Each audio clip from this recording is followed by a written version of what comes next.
The French companies that were mining the uranium were paying the government 80 cents a kilo for the uranium, and then turning around and selling the uranium to the rest of the world at 200 euros a kilo. Now, news is coming from France, where a wave of anti-government protest erupted across nations for second day, with over 200,000 demonstrators clashing with police, settling barricades ablaze and disrupting daily life in power show of anger against budget cut and political turmoil. The Block Everything campaign turned new Prime Minister Sébastien Lecornu's first day in office into a crisis, while intensifying call for President Macron's resignation and boosting the rising profile of nationalist leader Jordan Bardella as the potential alternative. Crois qu'il est à la tête d'un bail très précaire. I think he is at the top of a very precarious situation. The president, through this nomination, by naming one of his closest friends and one of his most loyal ministers, has made the choice once again of walking over the desires of the French people and the popular expression during the European and legislative elections. I think this choice reinforces a very unstable and uncertain path. Renforce un chemin très instable et très incertain. The protest sparked by frustration over proposed atrocity measures and a deepening political crisis saw demonstrators blocking highway, torch bus and severe electric cables near the main city, halting train services. In Paris, police fired tear gas to disperse crowds attempting to storm different stations, while thousands gathered peacefully at different locations in Paris, waving placards demanding Macron's exit and denouncing Lecornu as continuation of failed policies. Interior Minister reported 450 arrests, over a dozen injured officers and 800 protest actions nationwide through CGT union claimed participation neared 250,000. Qu'est-ce que l'on peut dire dans les grands enseignements? What are the major lessons to be learned from this very, very long day? It began at dawn, and once again it continues. First, perhaps the thwarting of those who wanted to blockade the country. Well, we thwarted that strategy, and France was not blocked by the blockaders. The unrest follows the collapse of Bayrou's government on Monday, orchestrated in a non-confidence vote over a 400 billion euro debt reduction plan deemed unfair by both left and right. Macron faces mounting pressure, pointed Lecornu as loyalist and former defense minister as his fifth prime minister in under 2 years. Critics, including far-left leaders, labelled the move as a provocation. Nationalist leader Le Pen and rising star Jordan Bardella, president of National Rally, also demanded for a snap election, with Bardella warning of a phantom government and vowing to judge Lecornu harshly unless he breaks from Macron's agenda, positioning himself as the voice of frustrated patriots amid the chaos. Nous sommes à la tête du premier groupe. We are at the head of the largest group in the National Assembly. Either there is a rupture or there will be a no-confidence motion. We have always been loyal to our principles, that of not putting in a motion for no confidence right away, and listening first to the general policy pronouncements and the directions, without preconceptions about the Prime Minister named by the President. I have no preconceptions, but because we are the face today of a very significant opposition to the President's policies, we remain at the disposal of the Prime Minister to inform him of our red lines with regard to the budget. Despite deploying 80,000 police officers to quell the unrest, the government struggled to maintain order as flashpoints multiplied. Interior Minister called the protest a defeat to demonstrator, but the scale of disruption underscored France's deep division. There was a significant mobilization of nearly 200,000 people across the country. Paris alone, not the inner suburbs, not the outer suburbs. It's about 14,000 people. The police chief told us that for Paris, it's ultimately quite small. With public trust in Macron plummeting to 15% according to the recent poll and union planning to further strikes on September 18, the president faces a narrowing path to stabilize a frustrated nation, while Bardella's national rally surges in poll, eyeing for a potential takeover. As the event unfolds, we'll bring you more updates on this. For decades, France benefited enormously from Africa's natural wealth, as though endlessly drinking from a feeding bottle filled with gold, oil, uranium, cocoa, and more. But today, that dynamic is shifting. African nations, particularly those in the Sahel, are reclaiming their sovereignty and cutting off France's lifeline. Welcome to Afriscope TV, where we expose the truth and amplify the voice of Africa. If you support African independence and media that tells it like it is, make sure to like, share, and subscribe. France's economic strength has historically relied on cheap and easy access to African resources. Whether it was uranium from Niger, gold from Mali, cocoa from Côte d'Ivoire, or oil from Gabon, France enjoyed the benefits, while Africa remained trapped in underdevelopment. This deeply unequal relationship allowed France to fund its government budgets and military power, all while African children faced hunger and poor infrastructure. France called it partnership. Africans are now calling it what it really was: extraction, dependency, and neocolonialism. This is the history most textbooks don't teach. If you're watching this and want more honest conversations like this, be sure to engage, leave a comment, share this video, and stay connected with Afriscope TV. If I may use the example of what happened in Niger when the government decided they were going to take over the mining of their uranium. The French companies that were mining the uranium were paying the government 80 cents a kilo for the uranium, and then turning around and selling the uranium to the rest of the world at 200 euros a kilo.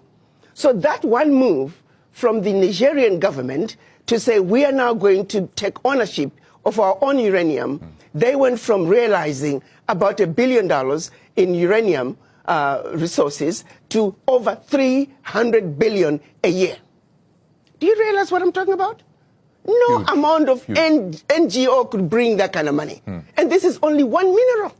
The emergence of the Alliance of Sahel States, Mali, Niger, and Burkina Faso marks a historic turning point. These nations are taking bold steps. Expelling foreign troops. Reviewing exploitative mining contracts. Challenging France's control of African currency through the CFA franc. These governments are refusing to continue financing another nation's prosperity at the expense of their own people. For the first time in decades, France can no longer reach into Africa's pantry to solve its domestic problems.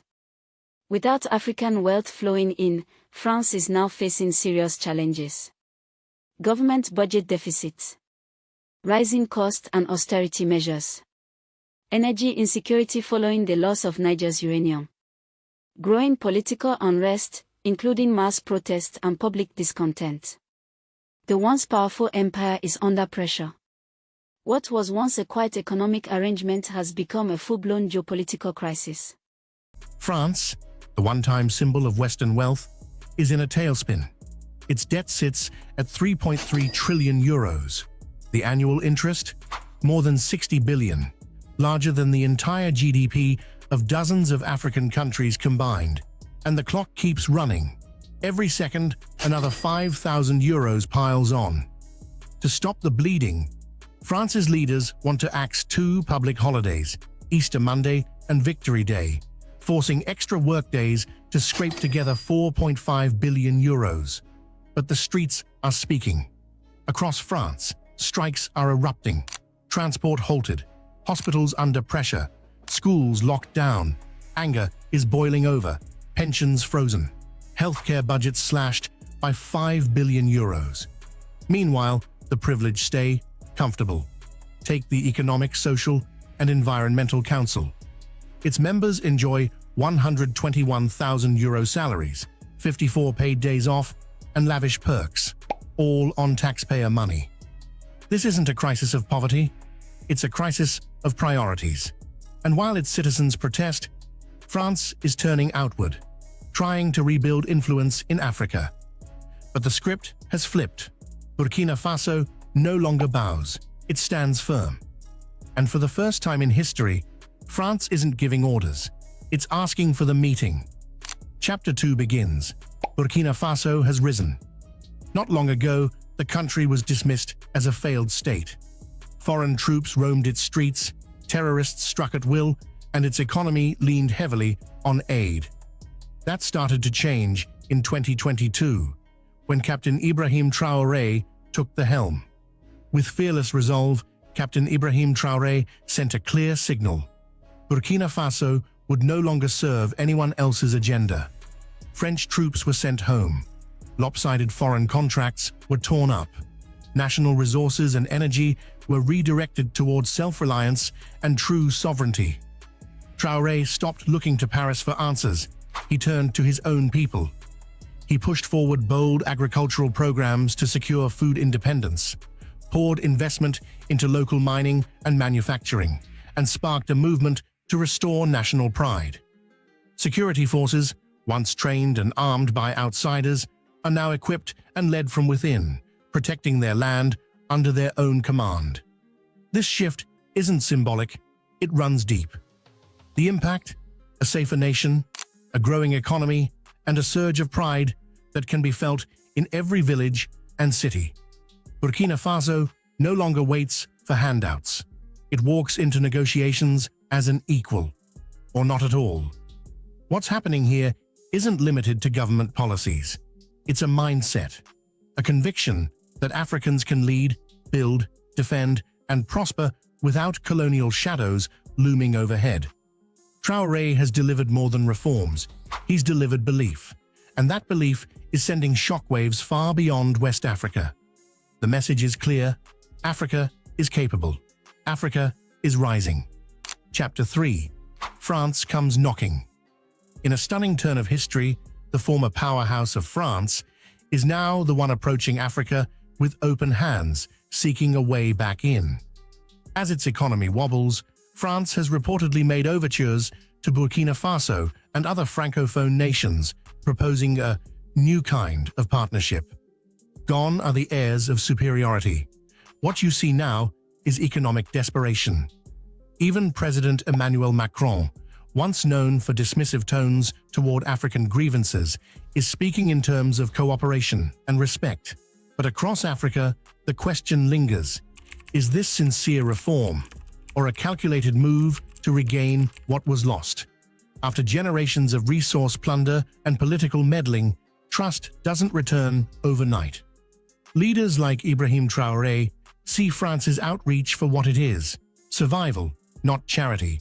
The system France built, propped up for decades by African labor and minerals, is cracking apart. And now, the old empire wants back at the table. Yet Africa holds the cards. The continent is more united, more assertive, more aware than ever. The colonizer no longer commands fear, and certainly doesn't command necessity. Traoré's answer leaves no room for misinterpretation. Any future partnership must stand on respect, honesty, and dignity. By cutting dependence, Africa is finally reclaiming its wealth for its own people. This is not just about ending France's influence. This is about a new chapter for Africa. A chapter built on Pan-African unity, led by the Alliance of Sahel States, AES. Strengthened through bold moves like BRICS outreach. Empowered by the fight for resource sovereignty. For too long, the world said Africa was too weak to survive without France. But look at us now. It is France that can no longer survive without Africa. The parasite has lost its host. Africa is rising, with or without permission. And France, like every fading empire before it, must now face its own reality. But here's the question. Should more African nations cut off the feeding bottle and break free from foreign grip, not just France, but all forms of neocolonial control? Let us know what you think. Drop your thoughts in the comments. If you believe in African freedom, African truth, and African power, then you're in the right place. Like this video. Share it with someone who needs to hear it. And make sure to subscribe to Afriscope TV, where truth is not filtered, and Africa speaks for itself. Disclaimer.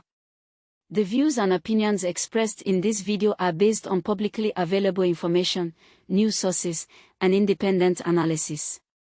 Afriscope TV does not claim to represent any government, political party, or movement. Our goal is to amplify African voices, educate the public, and spark meaningful conversations on global and continental issues. We encourage our audience to engage critically, verify facts independently, and participate in peaceful, lawful civic discourse. This content is for informational and educational purposes only.